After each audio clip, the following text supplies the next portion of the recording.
Well, the UFC is back this weekend, thank God, because I have missed it. It's been a few weeks now with the whole Floyd Mayweather kind of thing going on. So obviously, I'm absolutely pumped for the UFC in Rotterdam. It's going to be a huge event, is what I'd be saying if they really had any names on this card whatsoever. But they don't. So I'm going to do the one thing that that I always do with these kind of events and put a little bit of money on there just to spice it up a little bit. So on the undercard, I've got Francimir Barroso against Alexander Rikic. You've got Barroso. He's black belt in both jiu-jitsu and kickboxing, so he's pretty handy. But he's going up against Alexander Rikic, the Austrian Muay Thai kickboxer, who's 8-1 and 8-1 and 0 at the moment. I think that Rikic gets the finish in this one.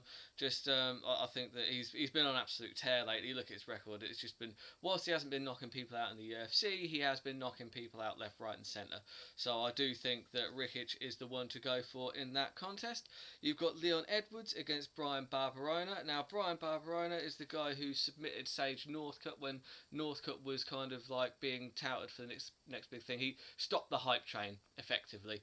So obviously he got a little bit of a rub off of that, just so people kind of know who he is. But Leon Edwards, I've been watching for a while. He's very, very good on the feet. I actually watched him knock out Wendell Lewis back in 2013 in Birmingham when he was fighting under the BAMA organisation. So just because he's a local guy, and I do think he's quite good on the feet. And Barberona, whilst he's good, he's not kind of outstanding. I think Leon Edwards gets the finish in that one. He gets a knockout.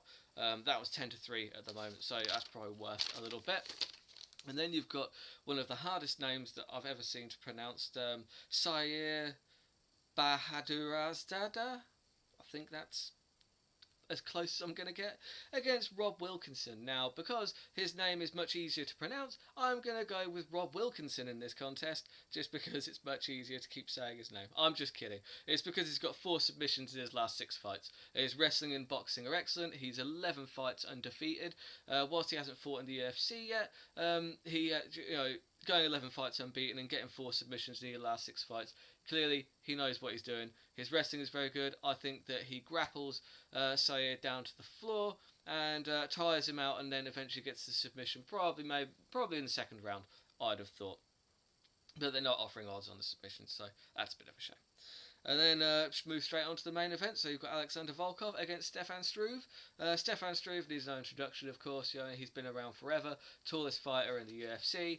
And then you've got Alexander Volkov, who I believe beat Roy Nelson in his last outing. I think it was a decision win. I could be wrong on that because that's from memory. He might have had another fight after that, but I do definitely remember him beating Roy Nelson by submission, decision. Sorry, but yeah, other than that, he hasn't done a massive amount. And I think that when you put Struve against people that aren't that established, let's say, he usually finds a way to get the win. I would say that it's probably going to be a knockout or a technical knockout. Don't forget that Struve has faced some absolutely top guys. Yeah, he hasn't beaten all of them, but he did beat one of them, Stipe Miocic.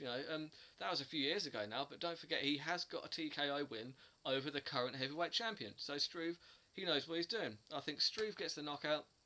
Don't get me wrong, he doesn't make it easy. He never does. For a guy who's got the reach of Struve, he gets hit in the face a worrying amount.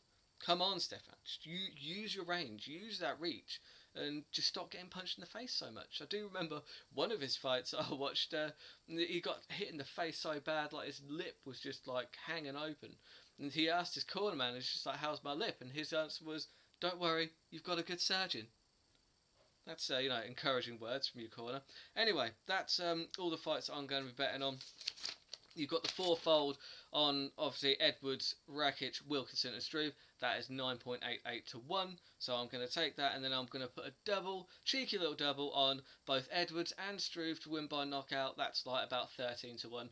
Just to make the fights a little bit more exciting to watch, because like I said, it is not the best card in the world, not the strongest, but they will be coming back at UFC 215 in Edmonton, so you'll have like Mighty Mouse Johnson on there, and obviously Nunes defending her belt against Shevchenko, and so hopefully that'll be a slightly better card. But for now, I'm going to enjoy these fights just because there's a little bit of money on them. Excellent. But although these bets are terrible, so all betting is terrible.